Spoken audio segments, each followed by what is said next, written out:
Bismillahirrahmanirrahim. Assalamualaikum warahmatullahi wabarakatuh. Alhamdulillah. Alhamdulillahilladzi arsala rasulahu bil huda wa dinil haq liyudhhirahu 'alad dini kullihi wa kafa billahi shahida.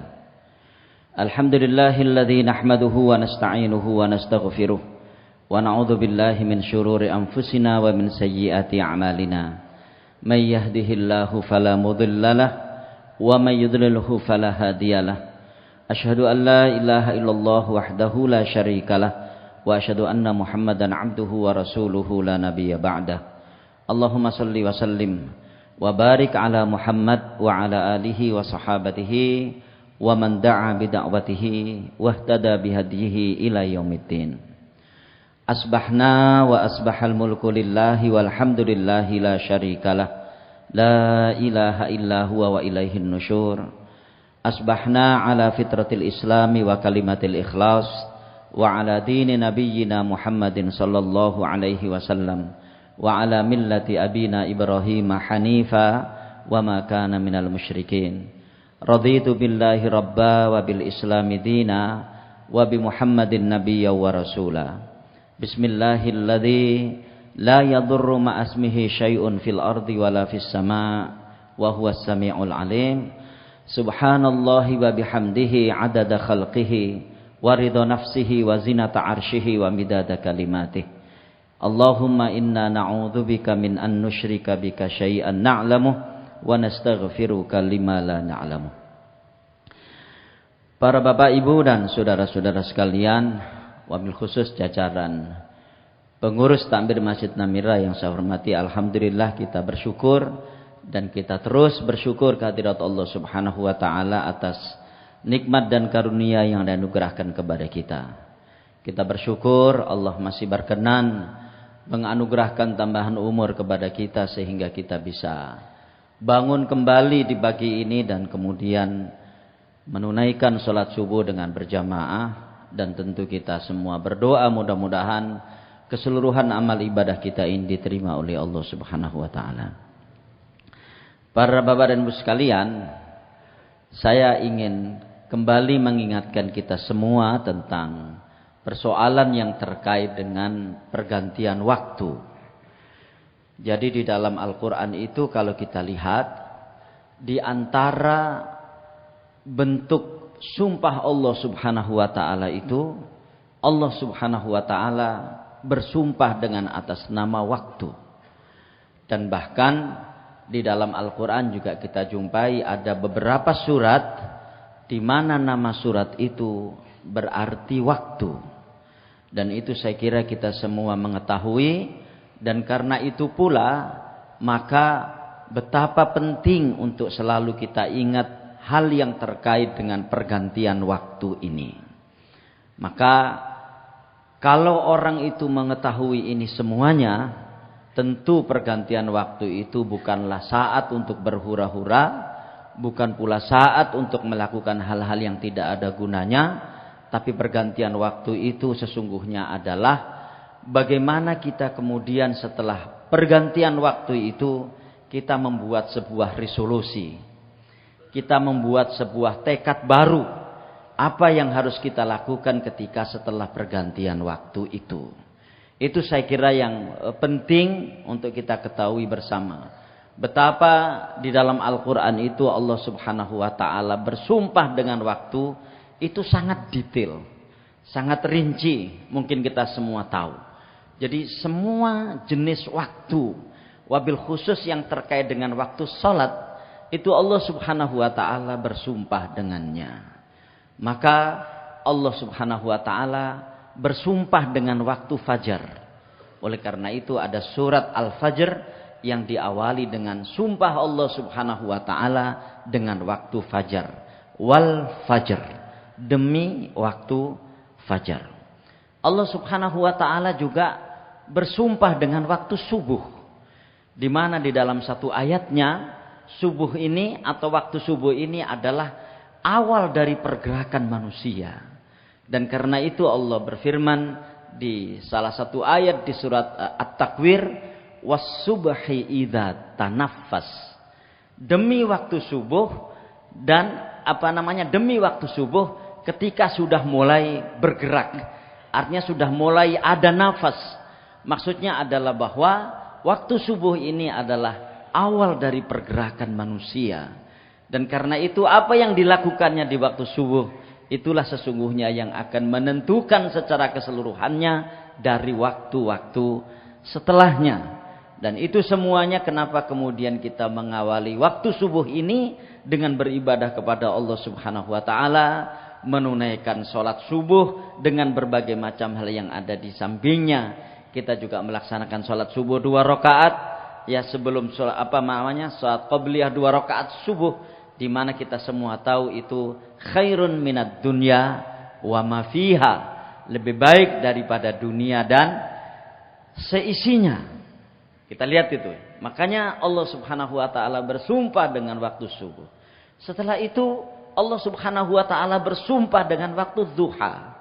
Bahkan kemudian ada surat di dalam Al-Qur'an yang bernama surat Ad-Duha. Dan Bapak Ibu sekalian, di dalam duha itu sendiri kemudian ada syariat salat, yaitu syariat salat duha, dan semua kita juga tahu itu. Artinya betapa waktu-waktu yang Allah Subhanahu wa taala bersumpah dengannya di dalam Al-Qur'an, di sana selalu ada ibadah-ibadah besar. Kemudian setelah itu Allah bersumpah dengan waktu siang, karena setelah duha itu adalah siang. Maka banyak sekali ayat-ayat tentang masalah ini, salah satunya adalah wan nahari idza tajalla, demi waktu siang yang kemudian telah terang benderang. Dan kita tahu bagaimana waktu siang itu dan bagaimana pergerakan manusia di waktu siang itu. Bahkan puncak dari pergerakan manusia itu ada di waktu siang. Ketika orang itu sedang mencari nafkah atau mencari rizki, maka puncak dari orang itu di dalam mencari rizkinya itu adalah di waktu siang. Dan di waktu itu Allah Subhanahu wa taala mensyariatkan sholat duhur. Dan sekalian, kita juga semua tahu itu betapa sholat duhur itu di waktu-waktu tertentu itu bukanlah waktu yang mudah. Di dalam ketika musim panas misalnya dan seterusnya. Dan betapa banyak barangkali di antara kita, dan mudah-mudahan kita bisa semakin berhati-hati dalam masalah itu, karena duhur itu atau karena siang itu adalah puncak pergerakan manusia, maka kemudian seringkali orang menterlantarkan sholat duhur. Bahkan di antara waktu-waktu sholat yang kadang-kadang manusia banyak yang menterlantarkannya, itu adalah waktu zuhur. Kenapa? Karena mungkin kesibukan kerjanya. Setelah itu Allah Subhanahu wa taala bersumpah dengan waktu asar. Ya, makanya ada surat di dalam Al-Qur'an yang bernama surat Al-Asr. Dan kalau kita lihat surat Al-Asr itu adalah satu di antara 3 surat yang paling pendek di dalam Al-Qur'an.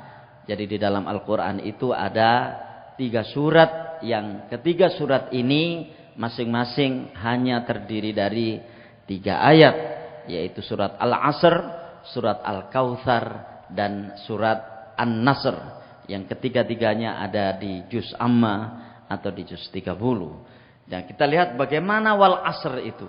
Kenapa kemudian surat ini kata Imam Syafi'i sebagai salah satu surat penting, dan bahkan ketika satu surat ini itu nilainya sama dengan sepertiga Al-Qur'an. Kenapa nilainya ya, bukan kuantitasnya.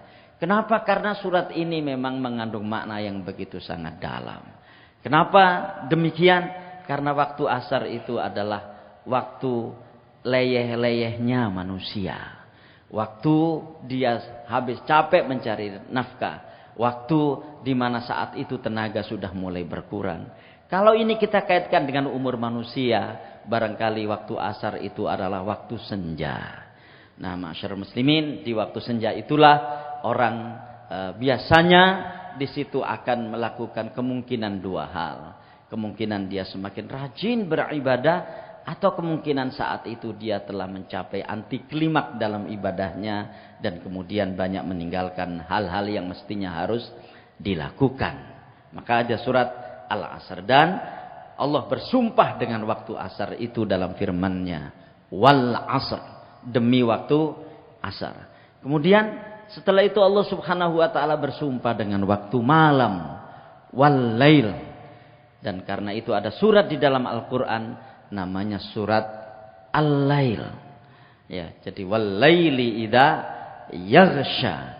Makanya kalau kita lihat di antara satuan-satuan waktu itu, maka ada 4 satuan waktu yang Allah Subhanahu wa taala menjadikannya sebagai nama-nama surat di dalam Al-Qur'an. Ada Al-Fajr, waktu fajar, ada Ad-Duha, waktu duha, kemudian ada Al-Asr, waktu asar, dan kemudian ada Al-Lail, waktu malam.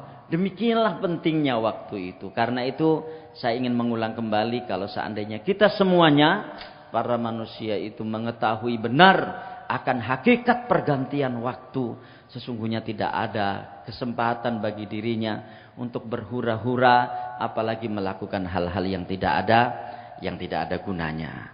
Nah, Bapak Ibu sekalian, dari waktu-waktu yang kita jelaskan tadi, yang ada di dalam Al-Quran tadi, sesungguhnya itu adalah ruang bagi manusia untuk bisa memperbaiki dirinya. Pergantian waktu itu adalah cara bagi manusia untuk membuat resolusi yang sebagaimana saya sampaikan tadi. Membuat tekad ke depan. Apa yang harus dia lakukan dengan pergantian waktu itu. Nah, karena itu saya pada kesempatan ini menyampaikan sebuah hadis ini mudah-mudahan menjadi salah satu tekad kita ya untuk bisa melakukan kebaikan-kebaikan yang lebih banyak dibanding pada tahun-tahun yang lalu ya, yang kita semua juga sudah melakukannya.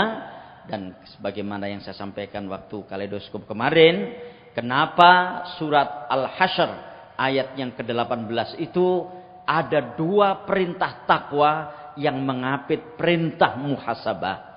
Jadi ittaqullaha wal tanzuru nafsun ma qaddamat lighad wattaqullah. Saya kira ringkasnya adalah takwa, atau makna takwa yang pertama adalah bertaubat kepada Allah Subhanahu wa taala atas kesalahan-kesalahan kita masa lalu, dan makna takwa yang kedua adalah berhati-hati untuk tidak melakukan kesalahan-kesalahan lagi di masa yang akan datang. Nah, hakikat muhasabah itu adalah seperti itu, dan inilah kemudian yang menjadi tekad kita.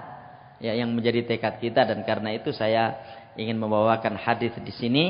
Yang hadis ini diriwayatkan oleh Imam Muslim dari Abi Hurairah. An Abi Hurairah radhiyallahu anhu qala Rasulullah sallallahu alaihi wasallam. Dari Abi Hurairah, dan Abi Hurairah ini nama aslinya adalah Abdurrahman ibnu Sakhr ad-Dausi. Beliau ini dari suku Daus. Ya, dari suku Daus. Suku Daus itu suku yang waktu itu relatif agak sulit untuk diajak masuk Islam. Ya, tapi Abu Hurairah kemudian mengikuti jejak pamannya yang telah terlebih dahulu masuk Islam, dan beliau dikenal sebagai seorang sahabat yang paling banyak meriwayatkan hadis. Jadi beliau ini ya sahabat yang paling banyak meriwayatkan hadis. Mungkin saya sudah pernah bercerita bab itu. Beliau meriwayatkan sebanyak 5.374 hadis. Demikian para ahli hadis menyebut beliau sebagai orang yang paling banyak meriwayatkan hadis, yaitu 5.374 hadis. Qala, dia berkata, qala Rasulullah sallallahu alaihi wasallam. Rasulullah sallallahu alaihi wasallam bersabda, al-mu'minul qawiyyu khairun wa ahabbu ilallahi minal mu'minid dha'if. Seorang mukmin yang kuat itu lebih baik dan lebih dicintai oleh Allah Subhanahu wa taala dari seorang mukmin yang lemah. Wa fi kullin khairun, dan di dalam keduanya itu tetap ada kebaikan. Artinya, apakah seorang mukmin itu kuat, apakah seorang mukmin itu lemah, selama dia beriman, maka di dalam keduanya itu tetap ada kebaikan. Tapi kalau kita lihat di sini, tentu kebaikan dari orang-orang mukmin yang kuat itu akan lebih banyak dan lebih dicintai oleh Allah Subhanahu wa taala dibanding seorang mukmin yang lemah. Makanya ya di sini masih diberikan penjelasan oleh Rasulullah SAW, wa fi kullin khairun, dan di dalam keduanya ini ada kebaikan. Ihris ala ma yanfa'uka, fokuslah pada apa yang bermanfaat bagimu. Ya, fokuslah pada apa yang bermanfaat bagimu. Wasta'in billah wala ta'jiz, dan mohonlah pertolongan kepada Allah Subhanahu wa taala dan jangan sekali-kali merasa lemah. Wa in asabaka syai'un fala taqul law anni fa'altu kana kadza wa kadza. Ya. Dan jika kamu ditimpa sesuatu, jangan berkata seandainya aku berbuat begini, maka akan begini dan akan begitu. Ya, walakin qul, tetapi katakanlah qaddarallahu wa ma syaa'a fa'al. Allah telah mentakdirkan dan apa yang dikehendakinya pasti berlaku. Fa inna law taftahu amalas syaitan. Sesungguhnya kata-kata law atau kata-kata seandainya itu dapat membuka perbuatan setan. Bapak Ibu sekalian, saya ingin mengajak kita semua untuk membawa hadis ini kepada sebuah resolusi dan cara kerja kita sebagai seorang mukmin. Ya, cara kerja kita sebagai seorang mukmin. Barangkali di sini ada 4 basic penting bagaimana kita ini menjadi seorang mukmin yang baik. Nah, keempatnya itu coba kita lihat satu persatu. Pertama-tama, kita harus punya kekuatan. Dan karena itu sabda Rasulullah SAW itu diawali dengan al-mu'minul qawiyyu khairun wa ahabbu ilallahi minal mu'minid dha'if.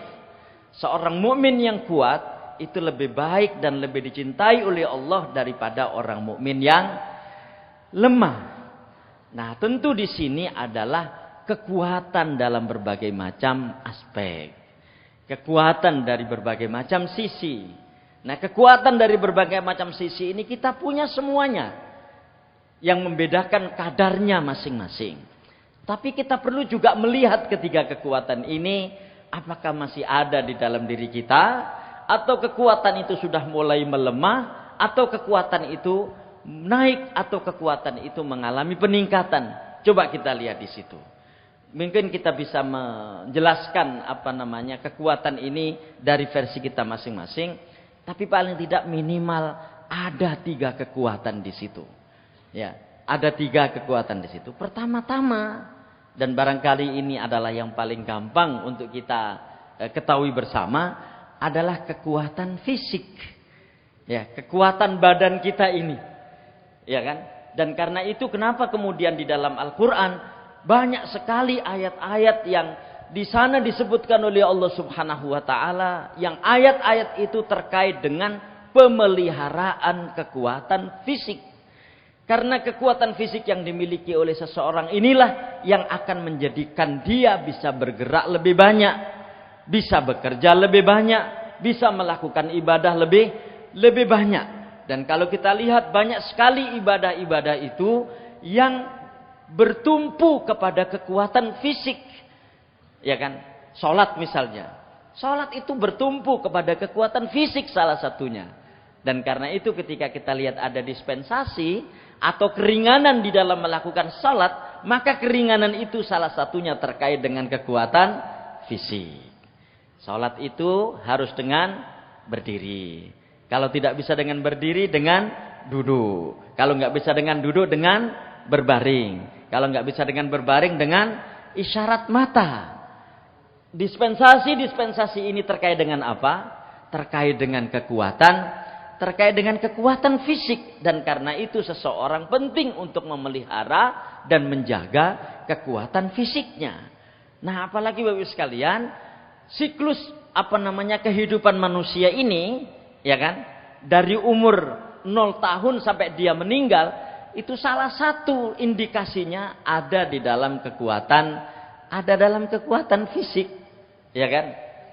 Nah, kita semua juga saya kira mengalami situasi-situasi itu.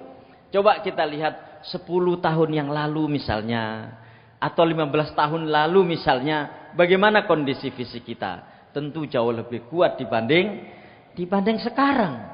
Nah, siklus-siklus kekuatan fisik inilah yang menjadikan orang itu semestinya harus memahami.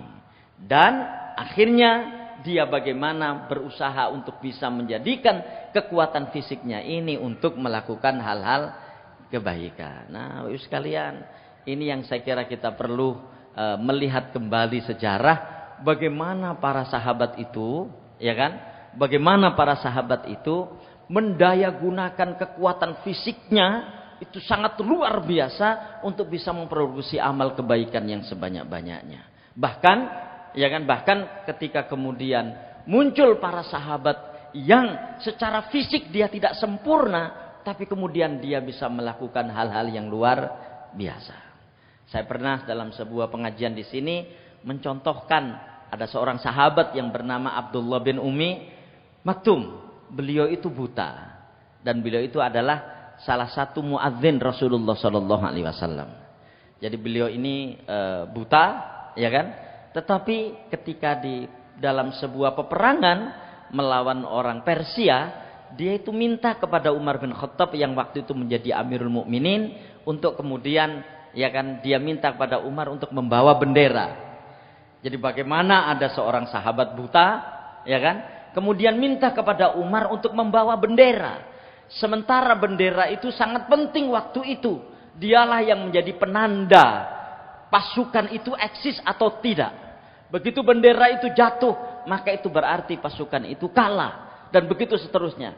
Ya, yang disepakati waktu itu demikian tanda-tandanya. Ini buta. Sampai Umar sendiri meragukan. Apakah kamu bisa membawa bendera dalam kondisi kamu buta? Dia mengatakan, wahai Amirul Mukminin, yang buta itu mata saya. Hati saya tidak buta. Ya, yang ikut kaleidoskop pada malam Sabtu kemarin, ya, saya menyampaikan ya satu peristiwa, satu kisah, ada seorang gadis ya berumur 28 tahun. Yang gadis ini ya adalah seorang yang mengalami kelainan genetik yang bernama Down syndrome, ya kan? Ya, saya juga tidak tahu itu bahasa Jawanya apa Down syndrome itu. Pokoknya dia mengalami kelainan genetik sehingga wajahnya tidak sebagaimana kebanyakan manusia yang lain. Kemudian cara bicaranya juga tidak normal sebagaimana manusia yang lain, ya kan? Kemudian intelektualnya juga demikian, tidak sama dengan manusia yang lain, yang semuanya itu serba rendah. Apakah itu wajahnya, apakah itu cara bicaranya, apakah itu intelektualitasnya. Tapi ternyata dia bisa menghafal Al-Quran. Ya, ini kan secara fisik lemah mereka, ya orang seperti ini. Tapi dia bisa menghafal Al-Quran. Nah, Bapak sekalian, itu sebabnya kenapa di dalam Al-Quran itu banyak sekali ayat-ayat yang terkait dengan penjagaan fisik. Bahkan kalau kita lihat juga banyak sekali ayat-ayat atau hadis-hadis yang terkait dengan persoalan sakit. Karena kekuatan fisik itu adalah sesuatu yang penting yang harus dimiliki oleh seorang mukmin di dalam beribadah kepada Allah Subhanahu wa taala. Yang pertama. Yang kedua adalah kekuatan pikirannya. Jadi pikiran yang kuat, akal pikiran yang kuat. Kapan akal pikiran itu dikatakan kuat? Manakala manusia yang memiliki akar pikiran itu, dia memiliki sekian banyak kemungkinan untuk melakukan sesuatu. Dan tidak gampang menyerah ketika kemudian mengalami kondisi-kondisi dan situasi-situasi sulit. Makanya orang yang pikirannya kuat itu selalu saja ada gagasan-gagasan baru, selalu saja ada ide-ide baru, selalu saja ada hal-hal baru yang bisa dia lakukan di saat barangkali saat itu mengalami persoalan-persoalan yang tidak mudah. Bapak sekalian, Allah Subhanahu wa taala menguji pikiran kita itu di dalam 2 tahun ini. Ya kan? Apa? Ada pandemi. Ya kan? Ada pandemi. dan juga sampai sekarang juga katanya ada varian baru yang bernama Omikron yang di Indonesia sekarang sudah mulai banyak. Bahkan saya baca hari ini, saya baca media kemarin itu sudah 168 orang yang terkena virus ini, virus Omikron ini, yang konon katanya, ya kita juga tidak tahu, tidak begitu berbahaya, artinya tidak mematikan, tetapi penularannya sangat cepat. Bahkan dikatakan 5 kali lipat penularannya lebih cepat daripada varian Delta sebelumnya. Nah, coba begitu Allah Subhanahu wa taala menguji kita ya dengan adanya pandemi kemarin, suka atau tidak suka kan pikiran kita ini harus pecah. Pecah untuk apa? Pecah untuk menemukan cara-cara baru di dalam bergerak. Ya kan, di dalam bergerak. Nah, makanya ya barangkali disinilah kita bisa melihat akal pikiran kita masing-masing ini.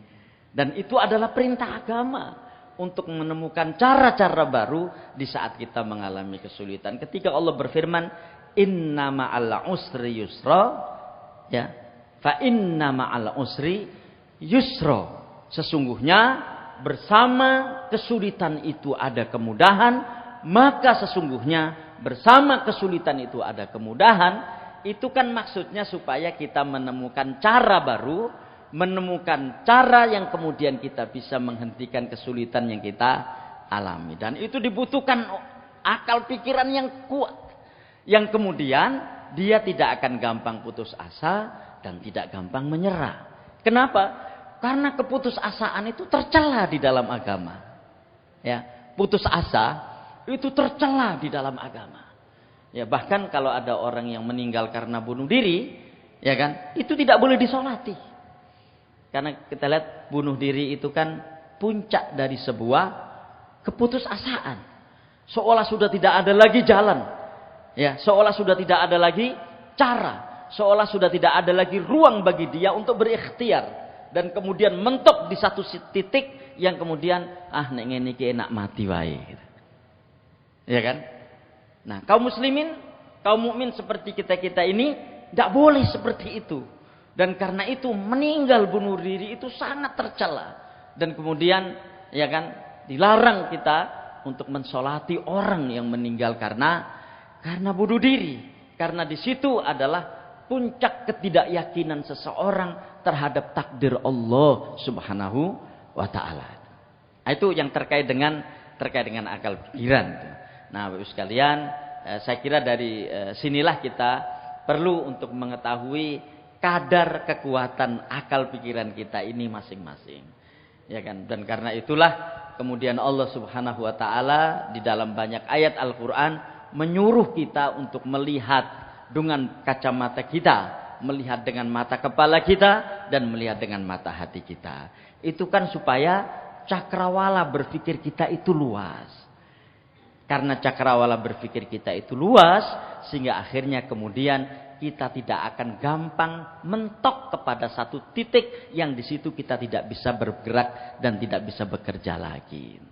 Makanya ada ayat yang berbunyi, afala yanduruna ilal ibilikai fakhuliqat wa ilas samaikai farufiat wa ilal jibalikai fanusibat wa ilal ardikai fasutihat.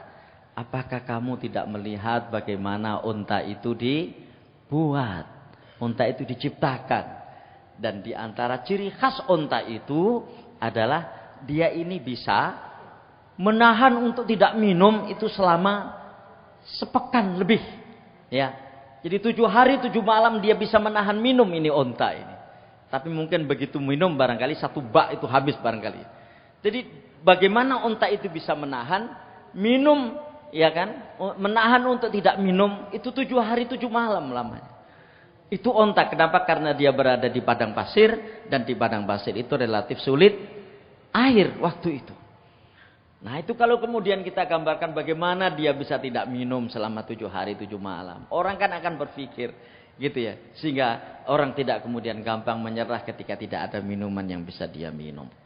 Ya. Kemudian di ayat yang selanjutnya adalah Afala yanduruna ilal ibili kaifa khuliqat wa ilas samai kaifa rufi'at. Orang ketika melihat langit, ya kan? Itu kan melihat sesuatu yang luas. Ya kan?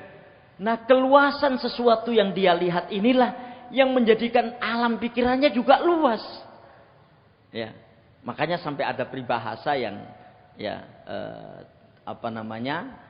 tipologi orang yang tidak bisa melihat kondisi luar sehingga dia terus merasa baik berada di dalam, ya, seperti katak di dalam tempurung. Sempit seolah-olah, ya, karena katak di dalam tempurung hanya ada dia di situ, tidak ada yang lain. Dan karena itulah dia akan merasa besar, dia akan merasa baik, dia yang paling merasa eksis di situ. Kenapa? Nggak ada yang lainnya. Sampai dikatakan seperti katak di dalam tempurung. Bayangkan kemudian kalau melihat alam raya yang begitu luas ini dan seterusnya.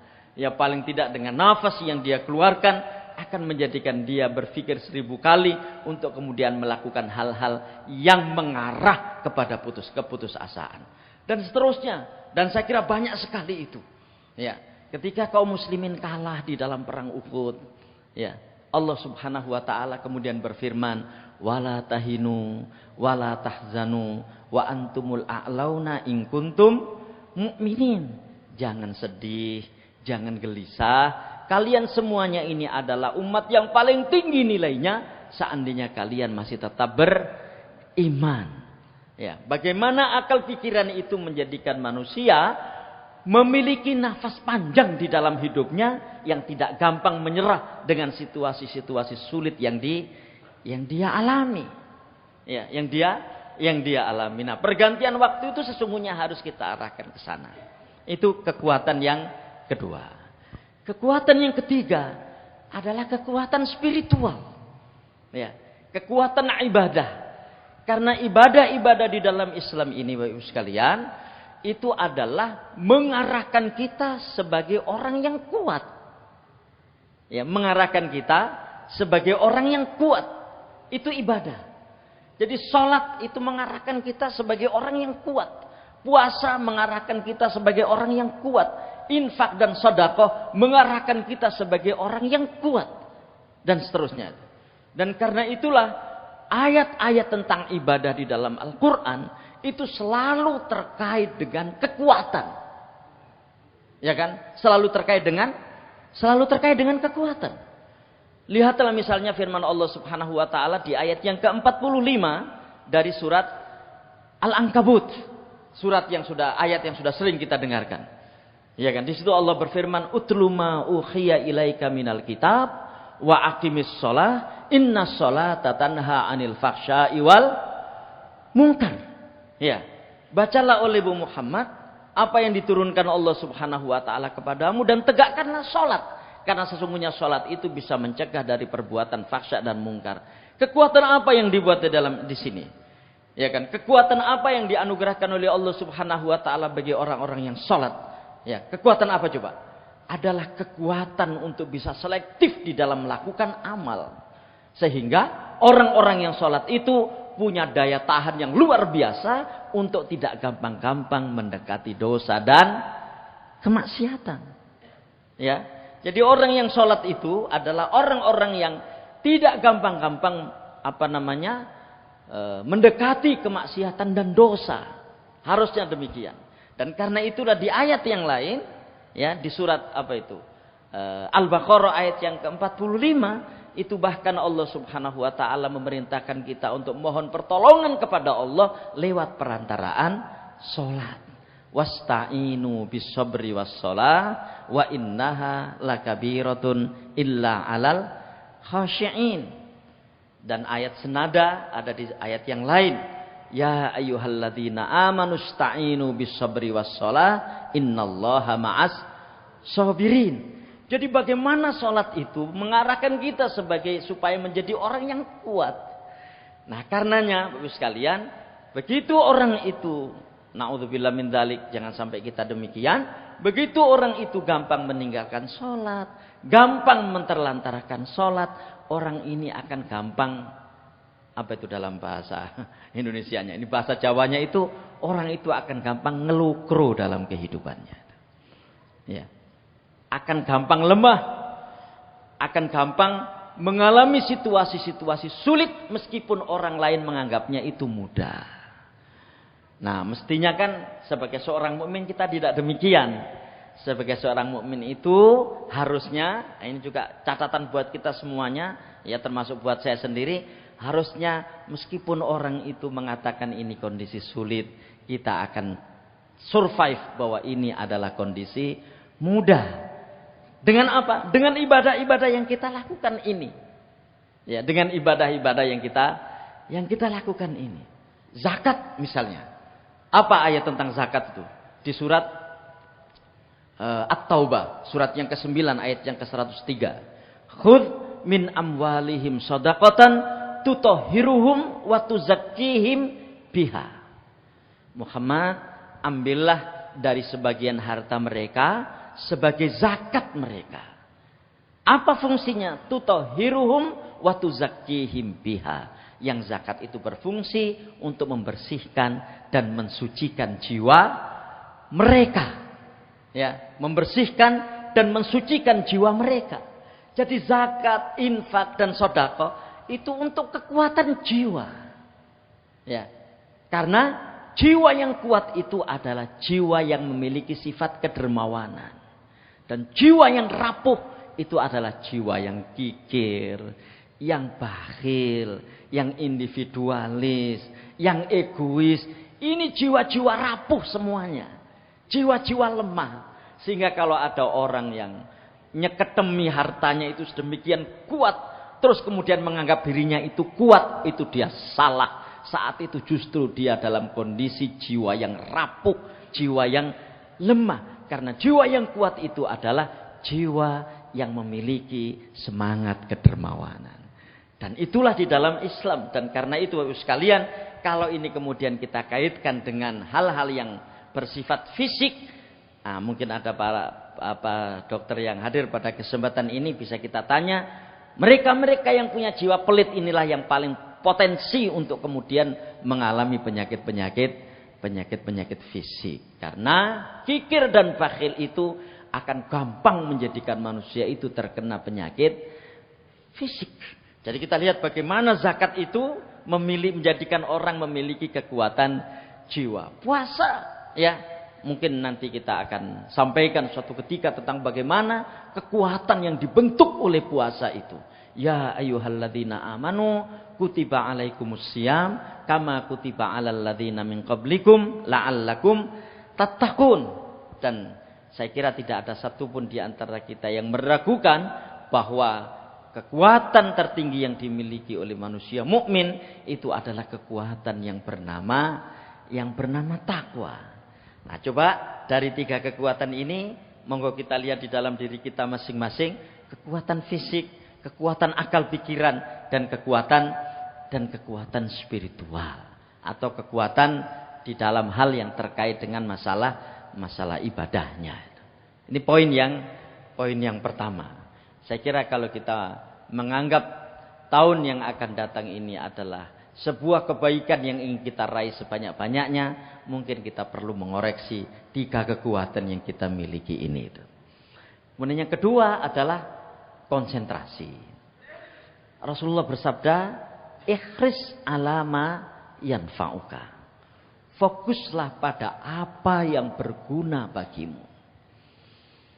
Menurut saya, wallahu a'lam bishawab, ini adalah peringatan keras bagi kita semuanya. Karena mungkin masih terlalu seringnya kita melakukan hal-hal yang tidak ada gunanya.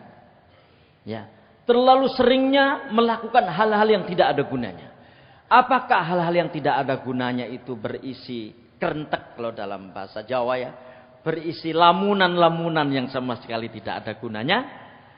Ataukah, ya, hal-hal yang tidak ada gunanya ini terkait dengan ucapan-ucapan yang keluar dari mulut kita?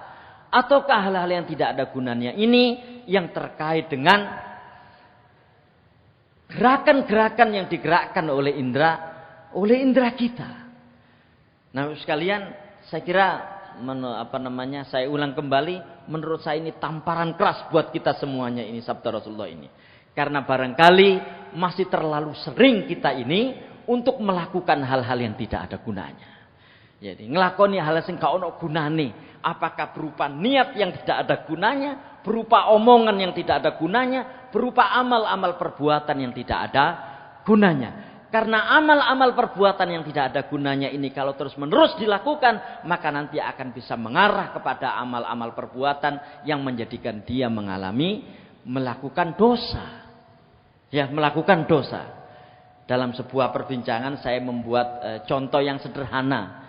Mungkin contoh ini tidak terlalu penting untuk kita dengarkan, tetapi saya ingin mengulang kembali contoh ini. Ya kan, ketika ada dua orang bapak atau dua orang ibu berbincang-bincang di depan masjid misalnya, memperbincangkan karena waktu itu anaknya baru saja diterima di perguruan tinggi. Ya, alhamdulillah diterima di perguruan tinggi. Anak sampean keterima no endi? Oh, anakku keterima no fakultas kedokteran. Oh, alhamdulillah. Anak sampean keterima no. Anakku keterima no nggone fakultas biologi atau fakultas apa begitu ya. Yes, alhamdulillah keterima. Ya. Titik sampai di situ itu bermanfaat masih. Selanjutnya kan biasanya nggak seperti itu. Terus konco sampean sing iringan sama sampean keterima tak gak anaknya? Iya. Gak keterima. Nah, langsung kemudian ada komentar, yang komentar itu mengarah kepada dosa. Panjane arake goblok. Ya kan?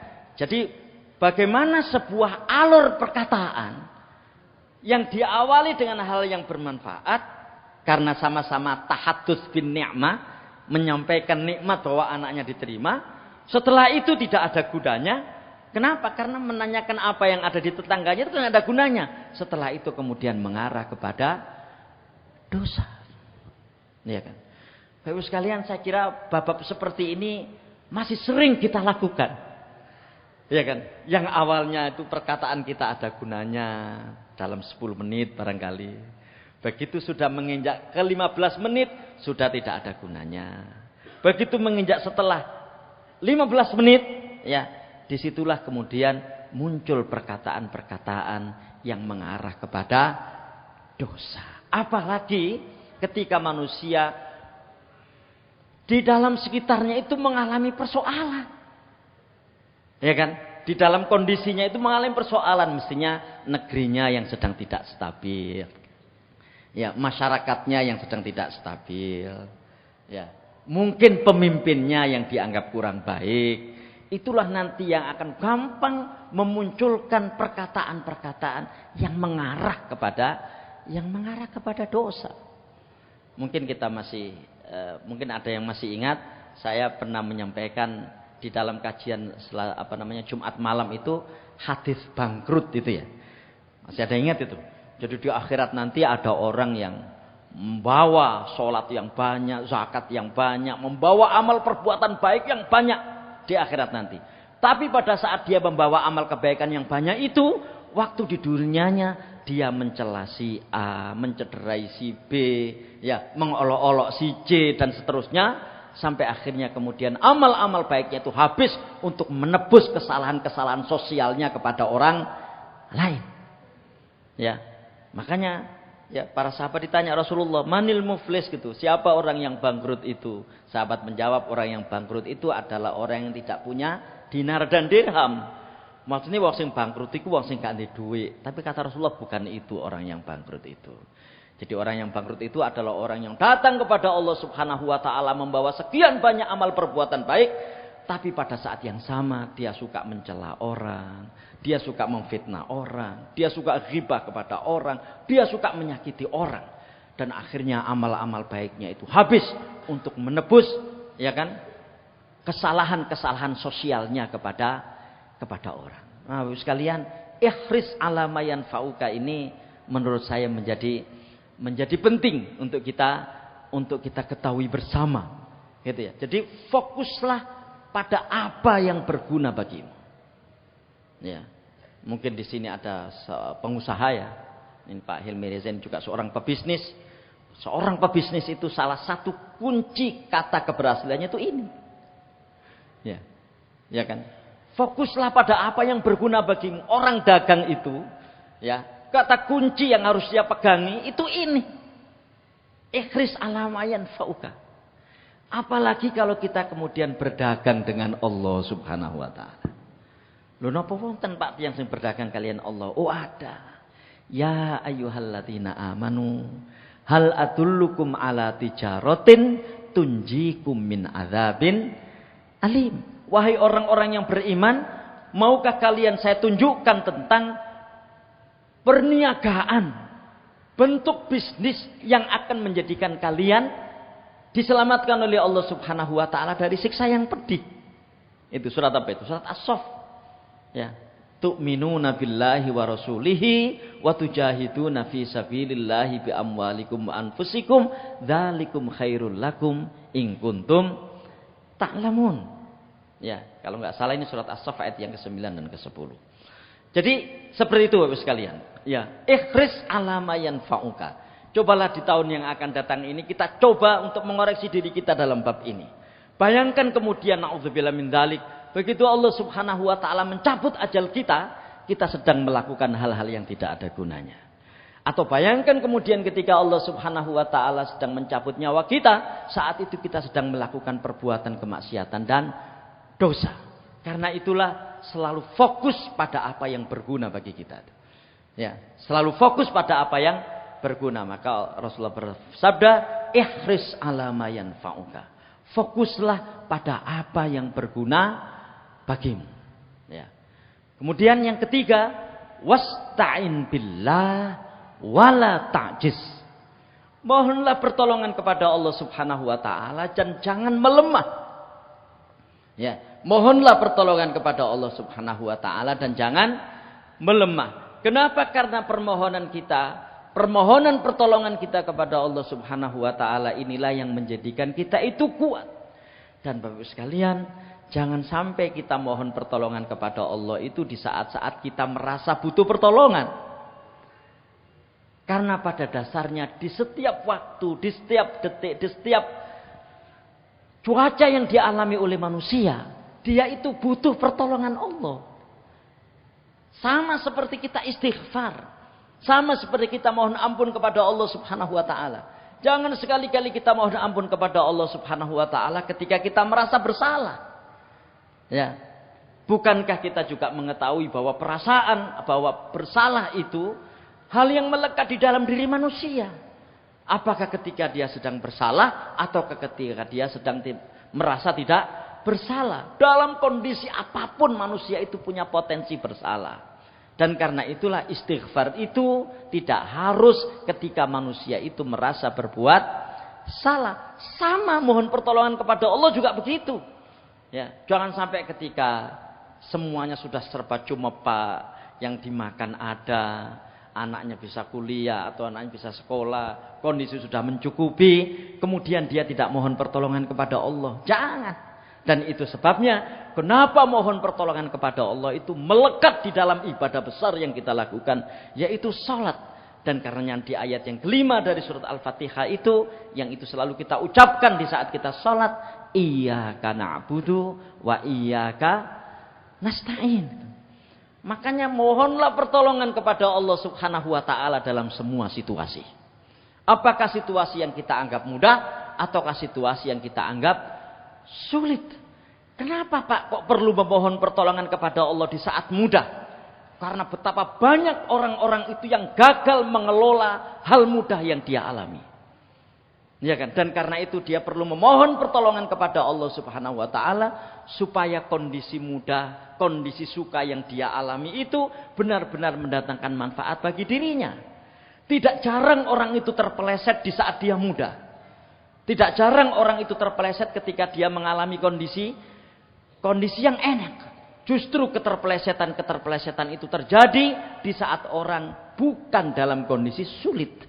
Dan karena itulah perlu memohon kepada Allah Subhanahu wa taala supaya tetap bisa mengelola kondisi mudah itu dengan baik, dan karena itu dia tetap butuh pertolongan Allah gitu.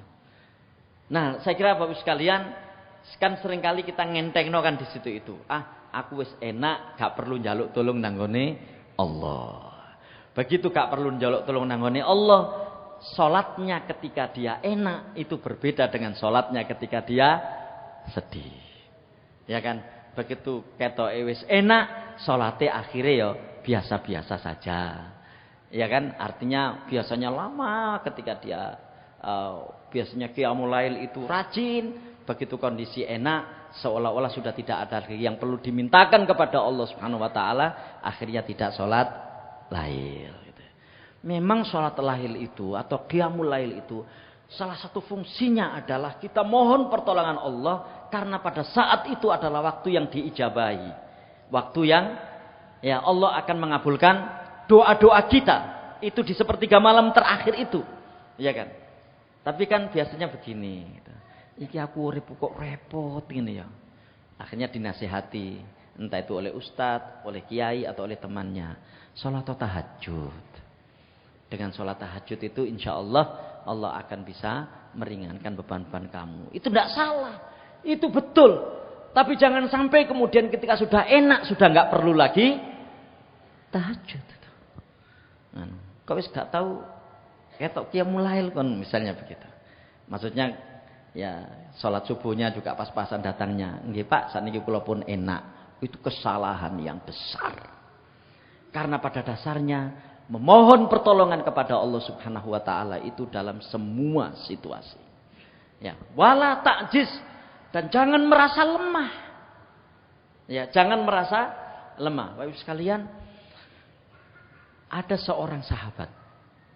Ya, enggak disebutkan namanya. Nah, hadis ini sahih. Ya.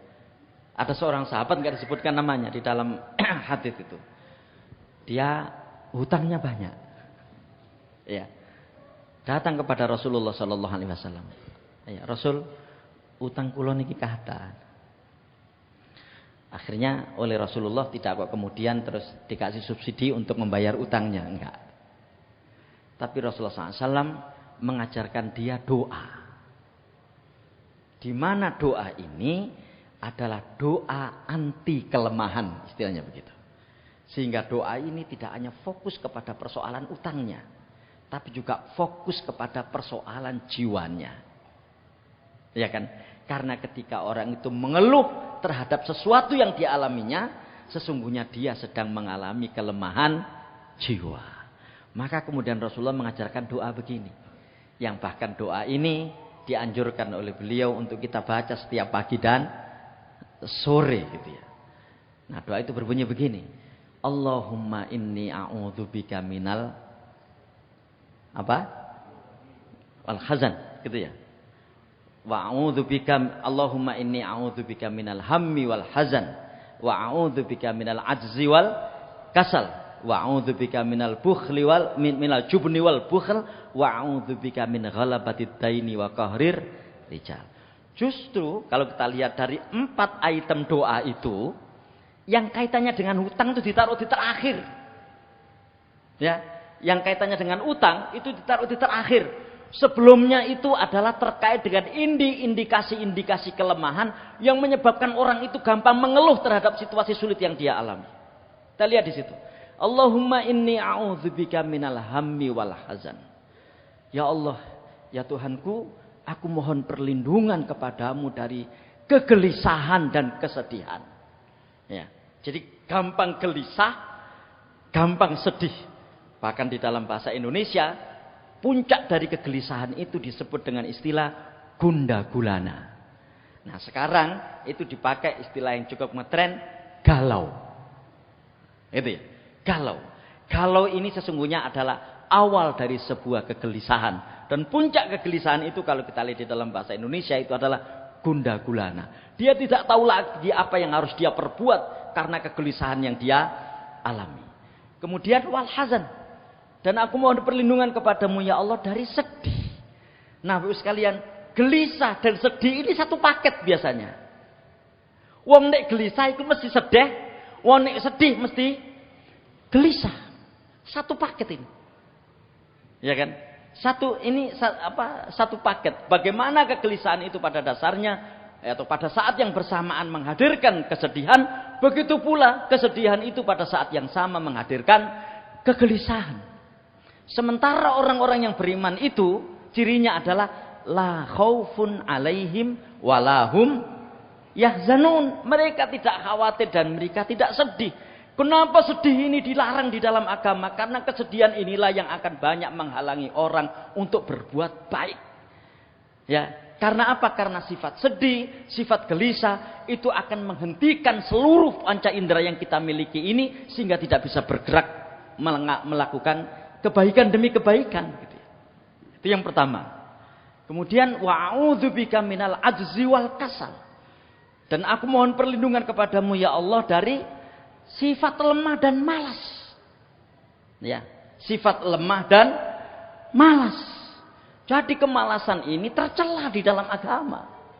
Karena kemalasan inilah yang kemudian menjadikan orang itu tidak produktif di dalam amalnya. Nah, makanya ya hati-hati kalau ada nama yang salah segera dirubah. Ya, ada seorang laki-laki yang namanya Kaslan misalnya, itu namanya artinya adalah pemalas. Ya, dulu pada masa Rasulullah SAW itu banyak sahabat-sahabat itu yang dirubah namanya gara-gara namanya salah. Ada seorang sahabat menamai anaknya dengan Huzn, jadi Huzn bin Sa'ad.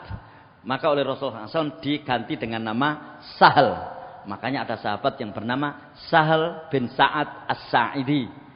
Gitu ya. Itu nama aslinya dia, dikasih bapaknya itu Huzn. Huzn itu sedih. Yang mungkin pas anaknya lahir dalam kondisi sedih terus dinamakan sedih gitu. Ya, seperti misalnya ketika pas dalam kondisi lahir dia sedang tidak baik dengan istrinya, terus anaknya dinamakan ribut. Nah, itu kan ada. Iya kan? Nah, Rasulullah SAW merubah ini.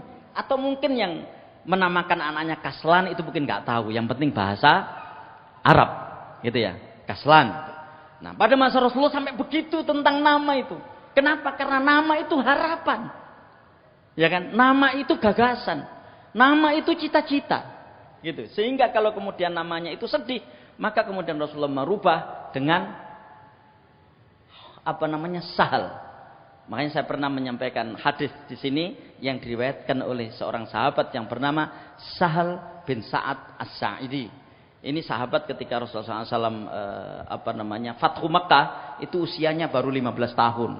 Sehingga Rasulullah SAW meninggal itu usianya 17 tahun. Dan dalam 17 tahun itu dia sudah meriwayatkan sekitar 50-an hadis.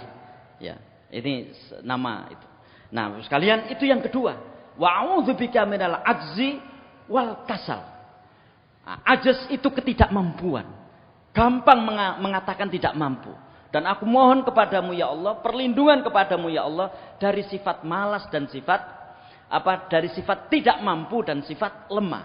Nah, ini juga satu paket ini. Ya, ini juga satu paket ini, yaitu antara kemalasan dan ketidakmampuan. Kemudian yang ketiga adalah wa minal jubni wal bukhl. Aku mohon perlindungan kepadamu ya Allah dari sifat pengecut dan sifat bakhil. Ini juga satu paket antara pengecut dan bakhil. Maka biasanya kalau orang itu pengecut, dia akan sulit mengeluarkan duitnya untuk perjuangan. Ya kan? Begitu pula ketika orang itu sulit mengeluarkan duitnya untuk perjuangan, orang ini pasti tidak akan menjadi pemberani di dalam berjuang. Karena harta kekayaan itulah yang kemudian menjadikan terserimpung kakinya untuk tidak melakukan hal-hal yang bersifat kebaikan. Nah, baru yang keempat, wa'udzubika min ghalabatid daini wa qahrir rijal.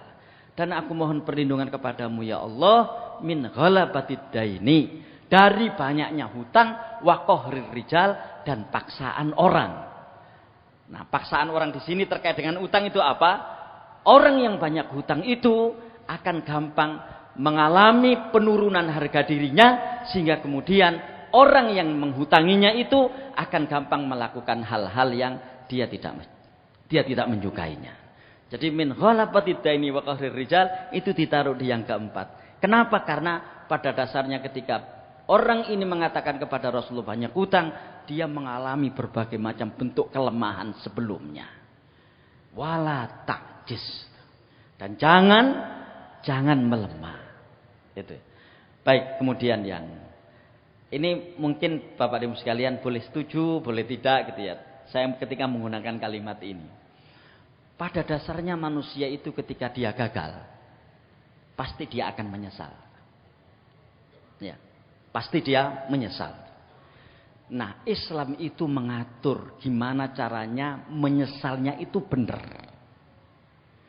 Karena menyesal yang berlebihan itu juga akan mengarah kepada keputusasaan, dan itu tercela di dalam agama. Bahkan, ya kan, menyesal yang berlebihan itu akan menjadikan orang tersebut melakukan perilaku-perilaku jahiliyah. Ada di dalam bab musibah itu yang disebut dengan an-niyaha. An-niyaha itu meratapi jenazah yang berlebihan sampai merobek baju, ya kan? Kemudian memukul pipi. Dulu pada masa jahiliyah itu begitu, jadi pipinya dipukul begini karena dia menyesali kepergian saudaranya, kepergian istrinya, atau kepergian orang tuanya, atau kepergian orang-orang yang dicintainya. Dan niyaha itu adalah perilaku jahiliyah. Ya kan? Dan karena itulah Islam itu mengatur, memanage orang yang mengalami musibah itu. Ah, ini detail sekali kalau kita lihat di sini nih. Wa in asobaka syai'un fala taqul law anni fa'altu kana kadza wa kadza. Walakin qul qaddarallahu wa ma syaa fa'al fa innal law taftahu amalas syaiton. Jika kamu ditimpa sesuatu, jangan berkata seandainya aku begini, maka akan begini dan begitu. Tapi katakanlah Allah telah menakdirkan dan apa yang dikehendakinya pasti berlaku. Inilah yang akan memutus mata rantai penyesalan itu. Qaddarallahu wa ma syaa fa'al. Allah telah mentakdirkan sesuatu dan apa yang menjadi kehendak Allah Subhanahu wa taala itulah yang terjadi. Ya, apa yang menjadi kehendak Allah Subhanahu wa taala itulah yang terjadi. Bahkan di dalam Al-Qur'an itu lebih tegas lagi.